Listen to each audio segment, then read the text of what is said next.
Good morning, ladies and gentlemen. Welcome to the People Processes podcast. I'm your host, Rami Alijil, CEO of People Processes. Today, we are talking about a new notice from the Department of Labor. It's about FLSA. It's a clarification letter. It's the 11th of this year, and it's very interesting to me. I hope you find it interesting as well. And if you do, please take a moment to thumbs up this video, like, comment, subscribe. If you're on iTunes, leave a review. It makes a huge difference to us. All right, let's dive in. A little background. The Fair Labor Standards Act exempts from its overtime pay requirements certain employees of retail or service establishments. The exemption applies to any employee who works at a retail or service establishment whose regular rate of pay exceeds 1.5 times the federal minimum wage and whose earnings in a representative period are composed of more than 50% commissions. Okay? Now, the United States Supreme Court recently held that exemptions under the FLSA deserve a fair rather than narrow interpretation because the exemptions are as much as part of the FLSA's purpose as the overtime pay requirement itself. This was the Incendio Motor Cars versus Navarro case. Came out in 2018. The WHD, the Wage and Hour Division, applies a fair reading standard to all exemptions of the Fair Labor Standards Act, including this 7-2 exemption, which is the one we're talking about here, the retail exemption. So a lawyer wrote in on behalf of a client, and a letter was written in response by the Wage and Hour Division, and that's what we're going to be talking about here. Here's how it works. The client was a private oil field service company that provides waste removal services for oil field operators. Regarding whether the Fair Labor Standards Act's retail or service establishment exemption applies to certain truck drivers who work for that client. That's what we're trying to figure out here. So, a little background. The client employs truck drivers at 3 different establishments and pays the drivers solely on a commission basis to transport fluid waste from customer oil field locations to disposal facilities. The client pays each driver 27% of the gross revenue received by the client for each truck driven, regardless of how many hours are worked each week. Each driver works approximately 60 hours each week, scheduled as 12-hour shifts 5 days a week. The inquiry letter represents that the regular rate of pay for each driver exceeds 1.5 times the federal minimum wage. So the question is, these people are paid 100% commission, but they're drivers. Are they retail drivers? Do they fall under this exemption? Let's see what the WHD has to say. The letter states that the entirety of the earnings of the client's truck drivers consist of commissions. Their regular rate of pay exceeds 1.5 times the federal minimum wage. Thus, the truck drivers would qualify for the Section 2 exemption if, the Section 7-2 exemption, if the client is a retail or service establishment. So, what does that mean? To qualify as a retail or service establishment, the business must engage in the making of sales of goods or services. That's part 1. So you got to be making goods or services and engaged in the sale of it. 2, 75% of its sales of goods or services, or both, must be recognized as retail in a particular industry. And what is retail? We'll get to that in a second. And 3, not more than 25% of its sales or goods or services, or both, may be sales for resale. So that's the difference between retail and wholesale, is really that distinguishment. So the question is this a retail organization?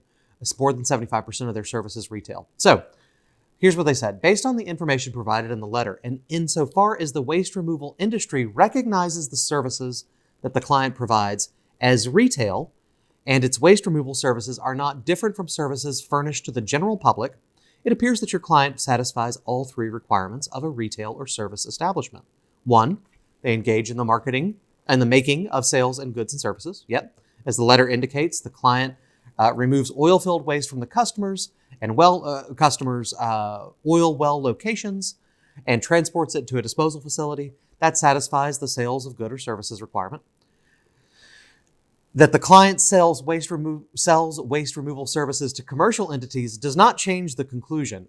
There's a case on that we recently went over, the Idaho sheet metal workers versus something, I can't remember. But it says that basically the sales to a business purchaser are retail sales as well, as long as that's the end user. As has been previously noted, courts have repeatedly held that businesses may qualify as retail or service establishment when their customers are predominantly commercial entities It doesn't have to be residential. Okay. Step 2, 75% of its sales of goods or services, or both, must be recognizable as retail in the industry. So what does that mean? Well, the second requirement for a retail or service piece has two components. 75% of the establishment sales must be recognized by the industry as retail. And second, this is how they put it in the law, the establishment must have a retail concept. As to the first requirement, the client didn't state that, or the guy who wrote the letter didn't state whether the client's waste removal services are currently recognized as the industry in retail. The way the WHD put it is that the retail concept could be set forth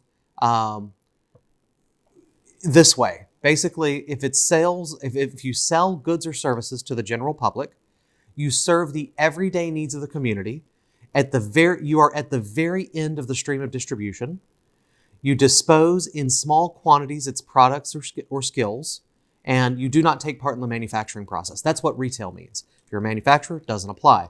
If you're selling like to one giant client 1 billion items, that doesn't count either.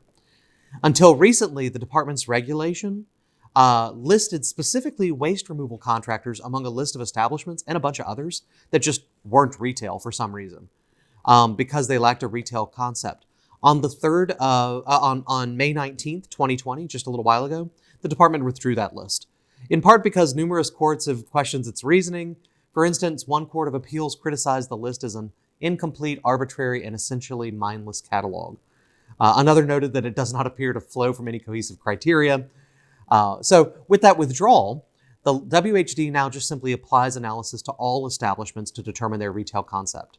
So reading that Section 7.2 exemption consistently, establishments that have been listed as lacking a retail concept, including waste removal contractors, may now qualify as retail or service establishments. So, under the information that have been provided, basically the WHD says, hey, we think you've met this criteria. Services that are performed for a commercial user may satisfy the general public criteria so long as they do not require the use of specialized facilities or equipment, and the services are not that different from the services provided for the general consuming public. Since this drivers pump liquid waste at commercial oil fields into tanks and then haul those tanks to the disposal sites, and according to the follow-up, they ask some more questions. The trucks are equipped with a durable trailer, all this kind of stuff, heavy-duty hoses. Based on the information, the WHD is saying, hey, this satisfies the general public criterion if the trucks themselves and the equipment are not overly specialized for their current use, and whether the services there are that different from the kind of waste removal services offered to the general public. Waste removal services where truck drivers transport liquid waste from location to where it's disposed is used by the general public, including residences. So rural homeowners routinely hire professionals to pump liquid waste and transport the waste to disposal facilities. So that would fall under it. Again, as long as the client's services are similar to those sorts of general services, it's going to satisfy that retail requirement. And the other question is, are they at the end of the stream of production? Well, the oil field operators are the end customer of the waste removal services, right? They're not taking the waste removal services and repackaging it and selling it to someone else, right? It's just they're the end user. Sales to them are sales for resale. Are sales for resale. You may or may not meet the criterion for small quantities, disposing in small quantities, right? Doing the individual item in small quantities. Again, depending on how the trucks and the quantity of waste they remove compared to those typical in general consumer waste services.